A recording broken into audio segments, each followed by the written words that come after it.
안녕하십니까. 한 달 만에 내 집 짓기의 김강만입니다. 오늘 영상에서는 우리 집의 외벽을 형성하고 있는 단열 겸용 블록인 포로톤에 대해서 말씀드리겠습니다. 전원주택에서는 외벽의 구성을 어떻게 하냐에 따라 집의 안락함이 결정됩니다. 겨울에 따뜻하고 여름에 시원해야 단열이 잘 된 안락한 집이죠.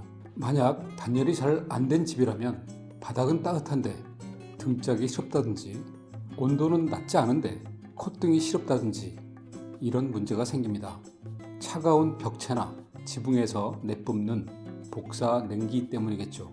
평년보다 많이 추웠던 양평의 2020년 겨울에 우리 집은 안락했습니다. 물론 지열 보일러로 기름 걱정 없이 많이 뗀 이유도 있겠지만 두 가지 다른 이유가 있다고 생각합니다. 하나는 단열에 유리하도록 건물의 형태와 평면을 구성한 것과 또 하나는 단열 겸용 블록인 포로톤을 사용한 것이 그 이유일 것입니다. 먼저 전원주택을 생각하면 경사 지붕이 떠오르죠. 건축적으로 아름답고 처마의 기능도 많습니다. 하지만 외벽과 지붕이 만나는 부위는 단열에 취약한 부분이 됩니다. 왜냐하면 지붕 구조가 처마로 연결되어야 하는데 그 구조로 외부의 찬 냉기가 안으로 유입되기 쉬운 구조이니까요. 이에 비해 평지붕을 선택한 우리 집은 완전히 단열재로 감싸올 수 있는 구조가 됩니다. 벽체는 파라페까지 단열 겸용 블록으로 단열을 하고 바닥과 옥상은 충분한 두께의 단열재로 단열을 한다면 구조체까지 모두 감싸은 빈틈없는 외단열 구조가 되는 것이죠. 단열 겸용 블록인 포로톤을 선택할 때 지붕의 형태를 같이 고민했었습니다. 비싼 자재를 선택했는데 좀 더 단열이 효율적인 형태로 해야 한다고 생각했죠. 포로톤은 독일에서 생산해서 수입하는 자재입니다. 우리나라 에이전트인 ALC 메이트에서 수입 판매하는 단열 겸용 블록입니다. 포로톤이 어떻게 단열 기능을 하는지 볼까요? 벽을 형성하는 두께가 365mm인데 화면처럼 빈 공간이 많아 열이 외부에서 내부까지 살을 통해서 전달되려면 좋게 2m는 지나야 하니 열의 전도가 더디게 되는, 즉 단열이 잘 되는 것이겠죠. 이 형태를 만들어낸 독일 사람들이 대단하네요. 우리 집에서 사용한 포로톤의 연 전도율은 0.09입니다. 스티로폴이 0.03 정도이니 스티로폴의 3분의 1 두께와 같은 단열 효과라는 의미입니다. 화면의 표를 보면 양평은 중부 이 지역이고 거실의 외기와 직접 면하는 외벽의 일반 주택에 해당합니다. 열 관리율이 0.24인 것이죠. 포로톤의 단열 미장까지 포함해서 0.233이니 만족하는 수치가 됩니다. 그런데 왜 이런 생소한 자재를 사용했지? 또 실험용으로 우리나라에서는 단열 겸용 블록의 개념으로 ALC 블록이 생산되고 많이 쓰이고 있는데 ALC 블록은 약 30여 년 전에 독일의 제조기술이 수입되어 우리나라에서 생산되기 시작한 이제는 보편화된 단열 겸용 블록입니다.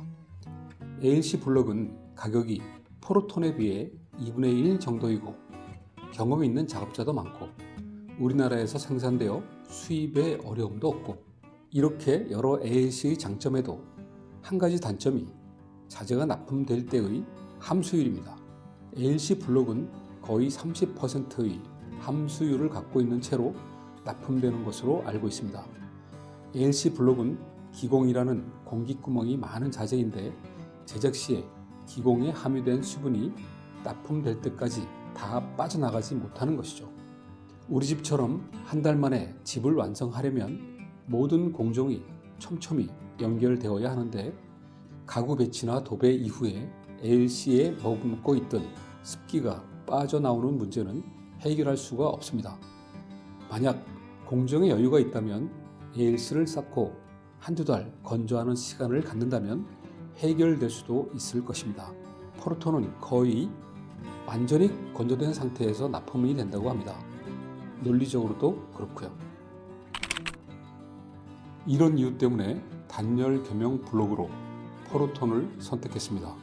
포르톤은 수입 자재라서 3개월 전에 50%의 선입금을 해야 독일에서 생산한다고 합니다. 그래서 컨테이너에 실어 부산항으로 들어오는 일자가 2020년 4월 1일로 계획되었습니다. 2주 정도는 항구에 두어도 추가 비용이 없다고 하니 항구에 두었다가 4월 12일 정도 현장으로 들어오는 것으로 계획을 했던 것이죠. 그런데 부산항에 들어오기로 한 배가 늦어질 것이란 연락을 받았습니다. 10일 정도 늦어지는 것은 공정에 지장을 주지 않지만 더 늦으면 안 되는데 말이죠. 배가 중국의 청도와 상해를 먼저 들렀다가 오는 것으로 변경되었다는 공문만 보내왔습니다. 아무런 이유에 대한 설명 없이 건축주 입장에서 수입자재는 선사의 화물선 운행을 컨트롤할 수 없다는 근본적인 문제를 예전에는 미처 몰랐던 것이죠. 부산항에 예정보다 2주 늦은 4월 12일에 들어왔는데 북항의 대형 크레인이 전복되는 바람에 또 작업이 늦어지고 또 4월 15일 지방선거로 인해 늦어져서 4월 19일에야 현장에 들어오게 되었습니다. 골조공사는 일주일 전에 끝났으니 꼬박 일주일을 그대로 까먹은 꼴이 되었습니다. 포르톤 주문 수량에 대해 잠깐 얘기하면 포르톤의 수량은 계산이 어렵지 않습니다. 두께는 365mm이지만 마구리 면은 250에 250, 그러니까 1스퀘어미터에 딱 16개가 들어가는 것이죠. 내벽은 250에 500이니 1스퀘어미터당 8개가 들어가고요. 그러니까 면적만 계산되면 수량은 로스 5% 정도를 감안하면 산출이 쉽게 됩니다. 외벽 브록은 한 팔레트에 60개씩 포장되니 60팔레트, 내벽 브록은 80개가 한 포장이니 17개 팔레트가 들어오면 됩니다. 결국 4월 19일 일요일 벚꽃이 떨어져 휘날리던 날 부산에서 밤에 출발했던 40피트 컨테이너 6대가 한꺼번에 들어왔습니다. 유압잭을 이용하여 사람이 컨테이너 뒤로 끌어내면 지게차로 내리는 방법으로 아침 7시부터 12시까지 오전 내내 작업을 했습니다. 도로의 한 차선을 통제하여 팔레트를 도로에 먼저 내려놓고 컨테이너는 먼저 보내고 지게차 2대로 팔레트를 현장까지 소음만 했습니다. 건물 주변과 건물의 내부까지 야적했는데 꽤 많은 면적을 차지하나요. 사실 국내에서 포르톤을 작업해본 작업자들을 찾기는 어려웠습니다. ALC를 많이 해보았다는 한 팀이 와서 작업을 하다가 자신이 없다고 그냥 가버리기도 했고요.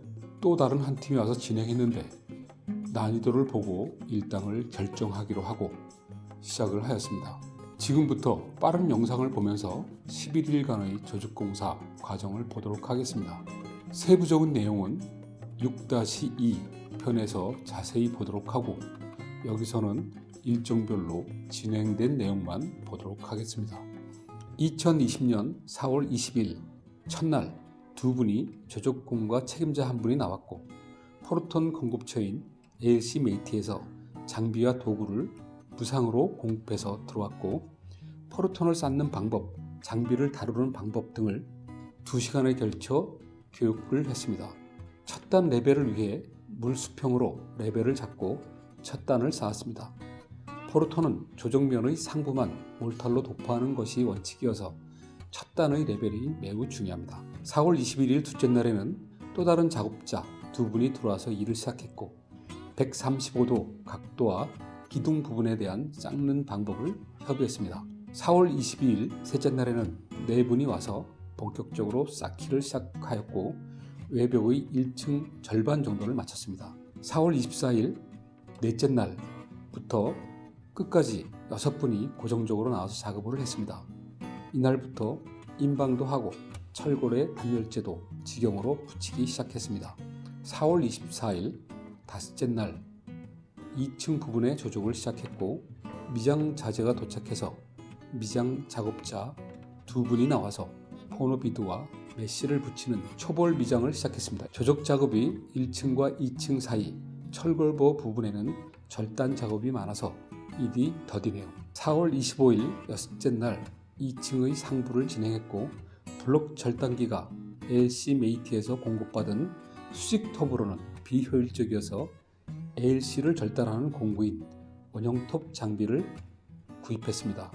그러니 훨씬 효율이 나네요. 4월 26일 일요일은 쉬었고 27일 조적 8일째에는 2층 외벽 조적이 속도가 붙어 거의 마무리되었고 내부 조적을 시작했습니다. 28일 조적 9일째에는 다시 장비를 불러 옥상에 자재를 올려놓고 파라펫 작업을 시작했고 미장은 2층 초벌 작업을 하였습니다. 4월 30일 석가탄신일에 1층 옥상 테라스의 헛벽을 쌓는 것으로 조적 공사가 전체가 마무리되었습니다. 내부 조적도 화장실, 인방 등 마무리가 잘 되었네요.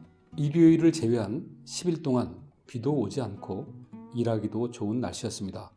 조적 정병권 사장님이 고생이 많았네요. 정병권 소장님이 이거 마무리하려고 수고 많으셨는데 이거 끝내면서 전체적인 평가 그리고 어떤 걸 개선했으면 좋겠는지 그런 얘기만 간단하게 좀 하나 해주시죠. 자른 면이 좀 안 나왔으면 네, 자른 사이사이 기둥이 있어서 네.